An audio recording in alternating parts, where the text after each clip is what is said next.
Hello and welcome to Tabletop Gaming Magazine. I am Chris Lowry and today we are looking at Asteroid Dice. Oi! Get off my screen! Okay, guys. I'll be right with you.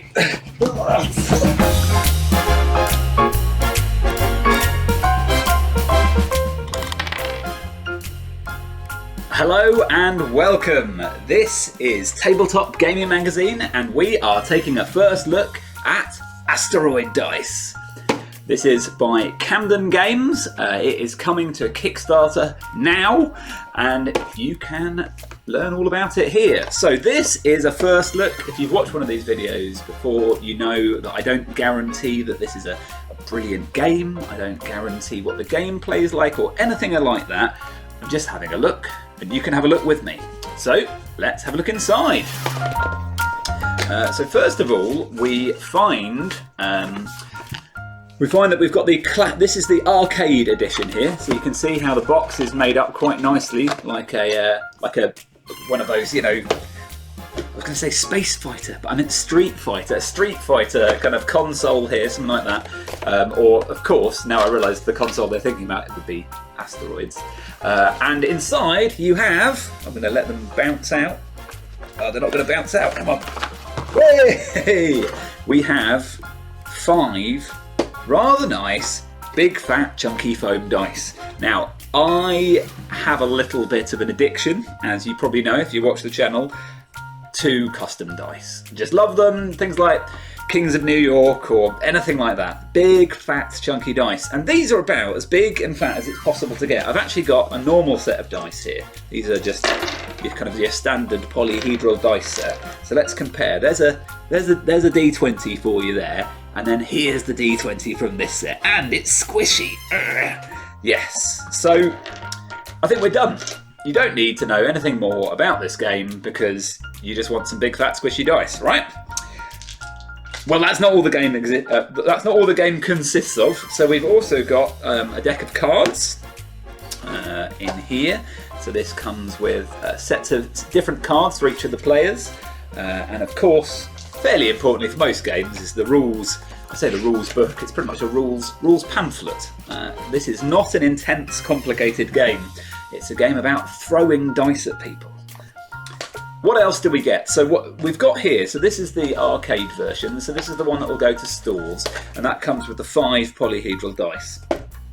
What you also have, let's have a look here, is the Kickstarter version. So this is the Kickstarter version here. Just want to show you the box here.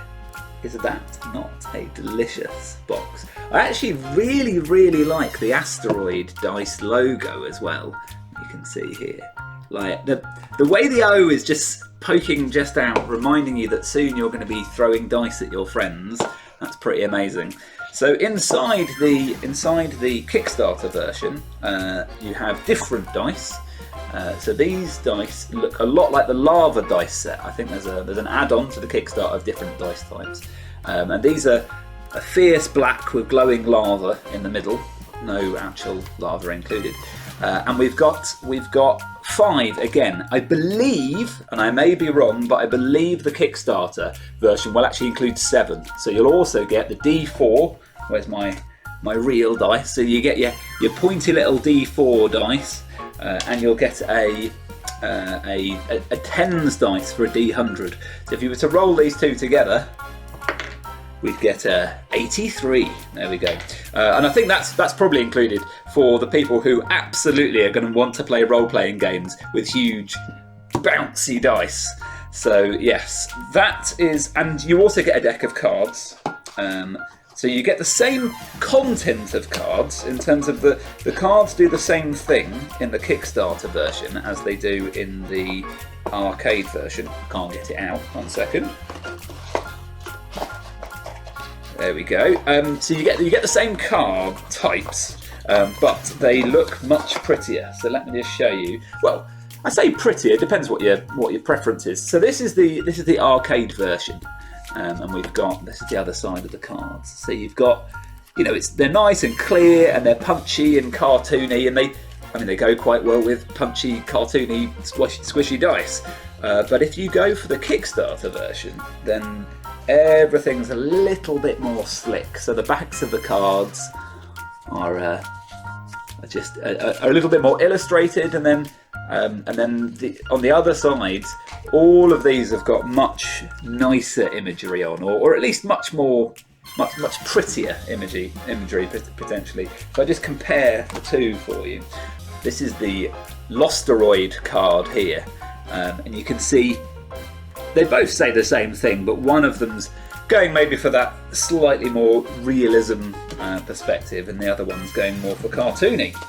So that's what you get in these two main boxes. We're going to have a look at one more box, and then we'll look at another box at the end. So let me just put these over here, keep these piled. I'm going to keep all of them out so that I just have loads and loads of fun dice in front of me, because that is fun. So we've got here this gold set, and the Kickstarter's coming with, I believe, 3 different optional add-on sets. You've got the gold set, the silver set, and the lava set. And they are, I mean, not hugely surprisingly, the gold set is, which colour do we think?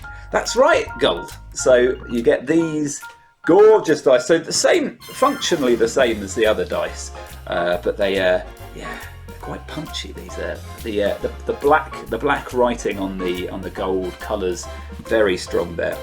Everything here is a prototype.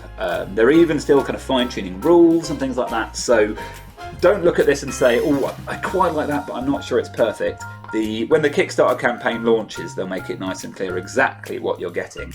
But even without that, I can say that these are fun to hold. I definitely already want, without even talking about the game, I want them to play in other games. I think, you know, rolling a d6 when you're rolling something like this, watching it bounce across the table. Oh, that one's gone on the floor. It hasn't gone on the floor, it's gone there. Okay, we've got those dice there. So that's what you get in the add-on gold, silver and lava dice sets. I'm going to put the gold ones back in before I get confused, I think. And we'll cover this last box right at the end. So, we have covered the dice themselves. The question is, how is this a game? So, the game. The game involves reading the rules leaflet, as is the case with most games. So the games are functionally the same. It's more about the nicer cards you get and having some extra dice. But how we play this game, and as I've said, this isn't a how to play video, but I'm just going to roughly show you. So each player will take their cards. I'll take my deck of cards here. So the first stage is selecting a card. So you select a card from your set. So let me just quickly grab my set. And I'm partly showing you this because it's a mark of how quick this game will be for players to pick up and play, that I can explain the broad remit of the game to you so quickly. Every player gets a set of cards, so they might have the green cards or the blue cards, so we've got the blue cards. And then you're going to choose a dice, and each of the cards has a different dice shape on. So you've got the D8 there, you've got the D10 there. Pretty clear which it is. You're going to look through your cards and you're going to choose one secretly and put it down on the table. You're going to say, that's my card. And then the green player will be doing the same and putting their card down as well. So that's selecting your card.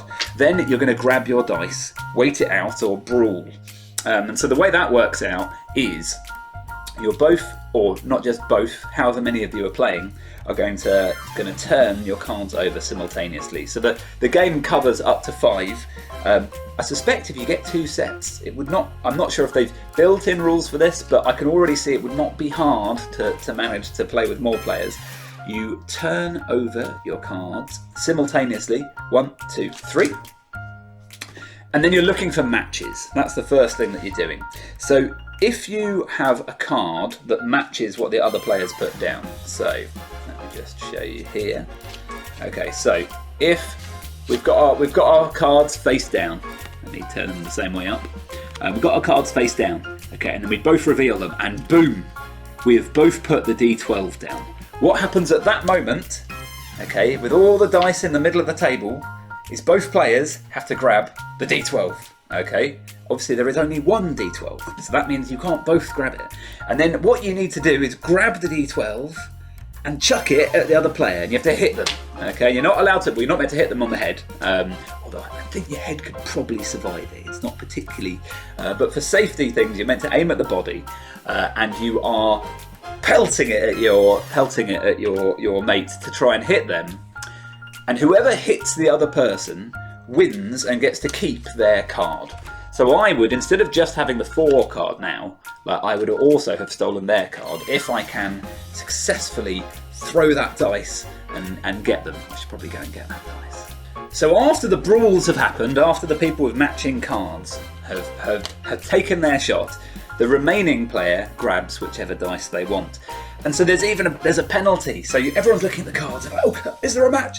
And if you have taken a dice suddenly because you think there's a match and then there wasn't a match, you end up getting a penalty. Penalties are fun because they add to that tension of who's going and doing what next. What happens after that, once the brawls have happened, is that the people who weren't matched, or the people who've already had a brawl and got a dice, they get their dice. And then it goes to the people who've got special cards. So there is this card, which is the I can't decide card. So that means you then get to choose yours next. And then finally you've got the Losteroid. These are the Losteroid cards, and they go last. So they would pick a dice last. And then when they've all taken theirs, anyone who got knocked out in a brawl, dropped another one on the floor, they end up getting to choose their dice last. So you all do that, and obviously what you're aiming to do is get a dice at the end, and then you're going to be rolling that dice, hence why they're using dice rather than just bits of wood, and you're rolling that dice and trying to get the highest number that you can. And so that means you're always going to want the D20, but that means everyone else is always going to want the D20. So your chance of ending up just constantly in brawls, running around and throwing dice is much higher if you go for the good one. So maybe you go for the D12 because no one's really going for that, except that everyone else is thinking, I'm not going to go for the D20. And so you've all gone for the D12 apart from one person. You can see how it goes. There's interesting decisions there. And then there's also bits where you just end up running around the house pelting each other with foam dice. So that's good too. And then very nearly we get to the rolling stage. But before that, the Losteroid player, whoever put the... like an asteroid, but Losteroid, get it? Whoever rolled that, whoever chose that card, gets to call out a number. So if they say 3, and anybody rolls a 3, then a black hole happens and sucks up and absorbs everybody's cards. Meaning that all that fighting you've done to get a card becomes meaningless because the Losteroid player has guessed correctly, and they still get to get rid of their Losteroid card by giving it to someone else.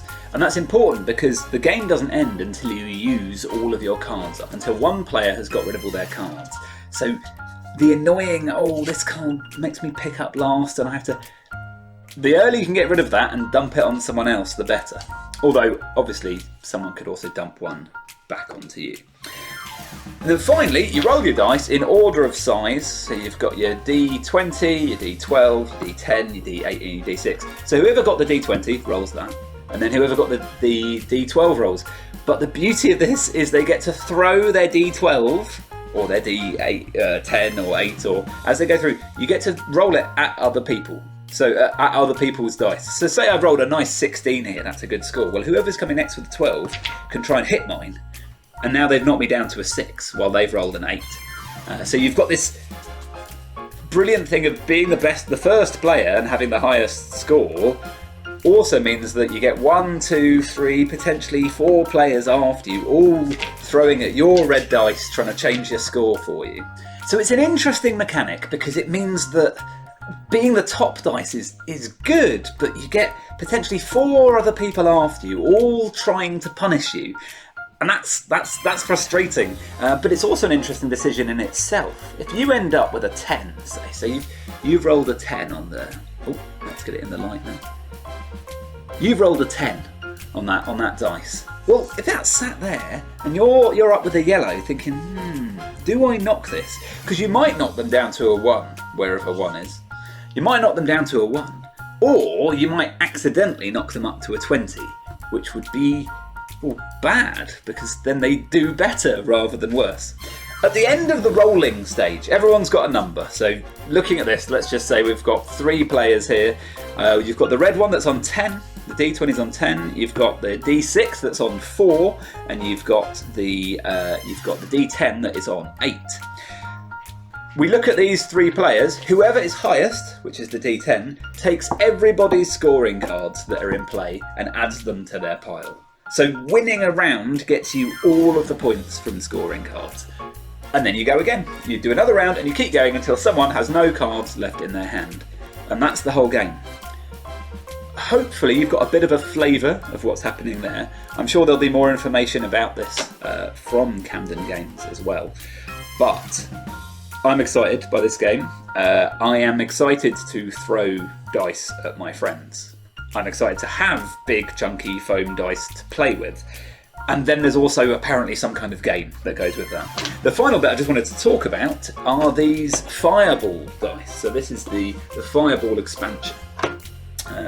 So the fireball expansion contains more dice, which is exactly what you want. I believe the final colour of these is still to be decided. But what these add, which is pretty impressive to a game that already seems to be about causing as much chaos and carnage as you can, is these add lots more dice. And everybody gets a fireball card added to their deck. And with the fireball cards, what that means is that if you grab that and you're brawling, you're now not just grabbing the one matching dice of your colour, the one blue one. You're grabbing one of, well, all of. If you can go like that and then run away from the table, you can then slowly follow your friend and hunt them down, throwing dice after dice after dice at them. Or you can both try and grab 4 and then have a pitched battle from other sides of the room. Whoever wins that, then in the scoring round, in the rolling round, gets to, instead of rolling 1 dice, they get to roll all of their dice, 8 dice, and they can do that to just try and scatter and cause carnage to everyone else. And if they score the highest roll with any one of their dice, then they are the winners that round. Obviously it's only a D6, so it doesn't guarantee that you're going to win, because anyone on the D8 or the D10 can roll higher than you. And it does mean that your chance of rolling the Losteroid number, that guessed number of, I think it's going to be a 3, is massively increased. But still, an interesting one, and a fun addition if you're wanting an expansion. And of course, if you play any of the many games out there that use lots of D6s, well, this gives you, I'm going to say 8, although I only have 7 because I seem to have lost one on the floor somewhere. There we go. Asteroid Dice by Camden Games. I think it is not too much of a stretch to say that you're going to want to check this out. This isn't a review, as I've said. I can't guarantee exactly what the final components are going to be like, but they're probably going to be better than these, and these are great. I am loving some of the game design here. I'm loving the visual display of this game. I think you are going to want to check it out as it comes to Kickstarter very soon. And just as a reminder, we've got the arcade version, we've got the Kickstarter version, we've got the gold add-on dice, and there's also silver add-on dice and the lava dice set, and finally we've got the fireball expansion to give you the opportunity to absolutely pelt somebody with D6s. I've been Chris Lowry. You can find me online as @CMLowryAuthor. Check out the links below to follow the Kickstarter page, and we'll see you soon. Thanks for watching.